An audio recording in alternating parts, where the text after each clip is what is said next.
Ini saya itu ada tanaman hidroponik. Hidroponik ya. Ada hidroponik pipa gitu kan. Sebelumnya panen aja beberapa 5 tahun, 3 tahun yang lalu masih panen. Tapi habis itu 2 tahun yang belakangan ini kayak ada berubah gitu Pak. Maksudnya berubahnya apa? Nggak bisa panen lagi. Setelah saya tanam, baby semai kan dipakai opor itu, pakai tanam. Tanamannya tuh kayak pertama kecil, habis itu setelah lama-lama aja putih aja gitu namanya. Ini kayak bingung juga. Bapak udah cek pH airnya? pH-nya kemarin terakhir 5,5. Oh iya masih masam itu Pak.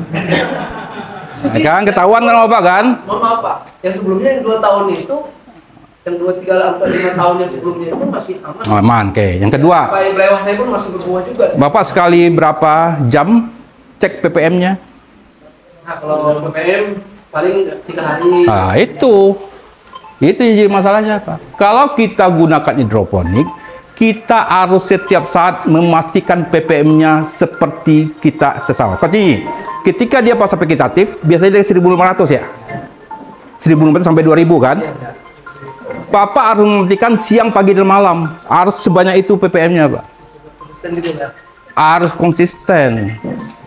Kalau hanya 3 sehari, iya seperti itu Pak, dia kekurangan makanan. Nah, itu rumitnya Pak. Kita bertanam hidroponik itu, kita harus punya manajemen yang tinggi. Ternyata benar Tuhan itu menyuruh kita tuh mencocok tanam itu di sana. Tapi kita pakai cara lain ya, silakan Tuhan kasih. Tapi ada risikonya. Nah, jadi Bapak harus standby itu Pak. Jadi ketika kita pakai TDS itu, kita hidroponik, pastikan Pak, pagi saya tes 1.500. Siang 3 jam kemudian Bapak harus tes lagi. Itu aja kerja kita sampai malam. Dapat malam juga apa gitu Pak. Jadi bangun Bapak jam 9 malam, jam 12 malam tes lagi ppm juga.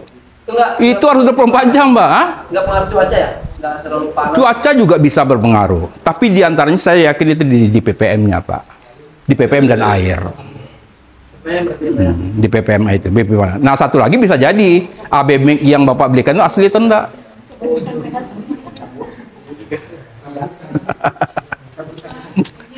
Jangankan AB Mix, pupuk aja pun udahlah Pak, usah kita ngomong itu Pak. Iya. Iya, silakan. Terkait penggunaan dolomit tadi Pak. Jadi sebelum kita gunakan tadi harus direndam dulu ya selama. Ya sebaiknya gitu. Kayaknya kita butuhkan MG sama CA-nya ya. Cuma untuk aplikasinya Pak, apakah air tersebut misalnya 1 liter kita gunakan itu dicampur air lagi? Oh iya. Aplikasinya? Iya. Terus untuk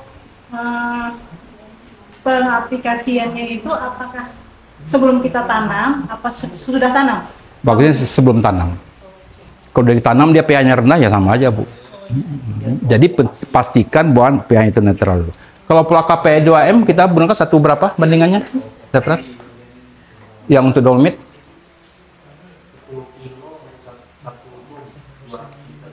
10 kilo ya. Nah itu Bu, risikonya itu. Oh pakai bakteri lagi ya, diperimentasi dulu pakai bakteri. Oke. Nah, kalau kita mau instan itu Bu. Jadi saya tunjukkan cara instan, cara mudah, cara cepat, tapi nanti saya tunjukkan juga cara kita sabar gitu. Jadi sesungguhnya orang sabar itu adalah Tuhan. Jadi bukan saya mengatakan Tuhan tak sayang sama ibu, tapi selama kita gunakan pembenahan tanah, gunakan pembenahan tanah. Tapi kalau tidak sabar ya gunakan dolomit. Tapi dengan cara yang tidak merusak tanah. Gitu Pak ya. Oke. Ada lagi Pak? Boleh kita sharing ya. Oke Pak Roy. Pak Roy ngomong lagi Pak Roy. Ini Pak Roy ini panjang sekali penanganannya, dianya diam. Waduh Pak Roy. Ya. Mau menyampaikan ya Pak, di sini ada petani nilam juga. Oh ada nilam ya, oke ya. Belajar dengan Pak Hadi. Kemarin kita sempat menjumpai itu Pak Layu Fusarium ketika panen. Ya. Itu boleh jelaskan Pak apa namanya penyebarannya, kemudian dari mana ininya gitu Pak, asal muasalnya virusnya Pak. Jadi sebenarnya Fusarium itu bukan virus, tapi jamur ya. jamur patogen. Nah, yang sebenarnya ya yang susah kalau seandainya dia sudah berkembang gini. Jamur itu dia akan bisa berkembang dengan kalau kondisi tanah kita tidak, pertama adalah asam. Nah itu kan. Jadi kalau seandainya Fusarium sudah kena, berarti ada kemungkinan tanah itu asam. Kemudian ada kemungkinan tanah itu kurang nutrisi dari situ. Kemudian ada kemungkinan jamur predatornya tidak ada di situ. Nah, jadi gini Pak, dalam dunia gaib itu, ya. Saya kan, jadi kan kita ngomong sesuatu yang tidak nampak ini kan Pak, sesuatu yang dalam tanah kan. Jadi dalam dunia gaib itu pun juga terjadi seperti dunia manusia Pak. Oh, saling perang, juga seperti itu Pak. Saling gosip, dia pakai WA juga seperti kita mungkin itu. Kita nggak tahu ya. Nah, ya kan? Nah, saling serang menyerang itu. Nah, mungkin ada juga pemilu, kemudian ada, pokoknya macam lah Pak. Nah, kalau seandainya yang di dalam itu adalah jamurnya itu tidak banyak orang baik, maka jamur orang yang jahat lah yang akan mengisi tempat itu. Nah, intinya dari itu Pak, seperti itu. Makanya jadilah orang baik agar orang jahat tidak muncul. Nah, itulah logika berpikir sederhananya Pak ya. Nah, untuk itu agar tanaman kita itu harus ada bakteri baiknya, kita harus masukkan bakteri baiknya itu sebanyak-banyak itu. Kita pelihara yang baik-baik di situ dulu agar yang jahat tidak masuk. Apa itu buat apa jamur baik itu? Namanya Trichoderma. Nah, tadi saya katakan tadi itu kan. Nah, makanya sebelum kita nanam, pastikan kita memasukkan yang baik-baik dulu ke dalamnya itu. Kalau kita tidak memasukkan yang baik, maka yang buruklah yang akan masuk. Mana jamurnya? Nah, ini. Kemarin saya udah selama ini kan Trichoderma itu kan dikembangkan dari macam-macam ya. Ada dari nasi, kemudian dari dari jagung gitu ya. Direbus jagung kemudian masukkan itu ya. Nah, ini saya 1 bulan lalu saya pernah uji coba bagaimana saya bisa menggunakan limbah untuk bisa mengembangkan jamur Trichoderma. Ini dari limbah tebu tadi yang saya katakan tadi. Ya, saya bawa ini, saya tanya sama Pak Padli itu ada tuh. Oh, nah, ada apa? Oke, saya bawa aja. Ini saya bela-belaan Pak, nih, pesawat ini untuk padahal ini sampah nih ya. Saya kembangkan ini 4 hari 5 hari jadi Pak. Intinya apa? Intinya kita tahu unsur. Ketika saya tahu unsur di limbah tebu ini, dia itu harus punya selulase, kemudian herminsulase dan lignin. Saya yakin pasti akan bisa tumbuh di sini. Karena unsur itu juga ada di beras, ada di nasi, ada di jagung, kedelai segala macam itu ya. Nah, coba saya bayangkan kalau saya dikembangkan Trichoderma yang seperti ini itu dengan kedelai contohnya. Kedelai berapa? Sekilo berapa kedelai? 7.000. Kalau saya punya 10 hektar, bengkok juga kan Pak. Ya kan? Nah, sekarang ini Pak, kalau seandainya kita bisa mengembangkan itu dari limbah, kita hanya memberikan isolatnya saja. Isolatnya kan murahnya cuma kan, tidak begitu banyak. Isolat itu kita bibiskan, nanti kita bisa banyak, bisa tonan itu nanti bisa kita dapatkan. Hanya dengan sini. Nah, itulah logika saya. Dan saya coba ini berhasil.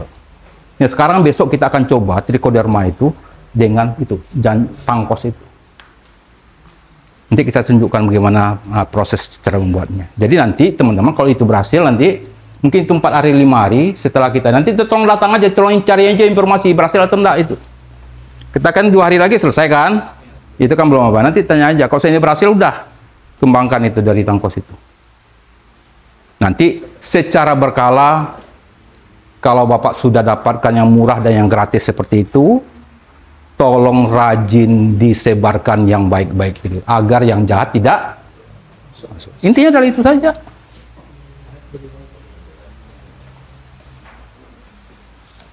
Itu Pak. Kalau jamur Fusarium itu sudah nyerang akar Pak, itu satu kata adalah wassalam. Bapak cabut itu, bawa bakarlah itu. Jangan tolong jauh-jauhkan dari tanaman lain. Kalau menurutku tanahnya itu juga dibakar. Tadi siapa yang ngomong tadi itu? Punya satu, yang Pak Agus tadi ya. Kalau saya udah kena satu itu, satu apa itu cepat Pak, dia itu menyerangnya cepat itu. Dia tuh main di akar, Bu. Dan yang hebatnya Fusarium ini, ketika dia sudah menyerang akar, dia itu udah sistemik, Pak. Sepertinya kita akarnya sebenarnya sudah sampai ke ujung dia itu. Penyebarannya itu, andaikan ke akar itu aja dia sudah ada. Itu ngerinya itu Fusarium itu. Makanya tadi itu kalau dia udah kena itu ya udah. Sebut aja wassalam. Atau innalillahi wa inna ilaihi. Baginya segar soalnya mati. Nah, iya. Nah, itu tidak bisa ada obatnya, Pak. Kau udah kena, ada obatnya. Pokoknya tadi wassalam tadi itu aja, Pak. Nah, itu kita harus, tadi itu, sebelum kita aplikasikan dengan pembenahan tanah, kita harus rajin itu, memberikan yang baik itu, trichoderma itu.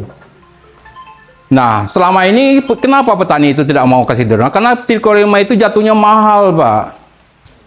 Kalau seandainya kita bisa kembangkan itu dari nasi, dari beras, dari jagung, dari kedelai, wah, berapa ratus kilo kedelai kita apa kalau untuk lahan kita sekian hektar itu, kan gitu logikanya kan? Ah, janganlah untung-untung aja lah, pasti tidak kenanya ini. Ya kan? Kembali kan, kita kan lebih banyak di dunia pertanian ini berjudi kan, Pak?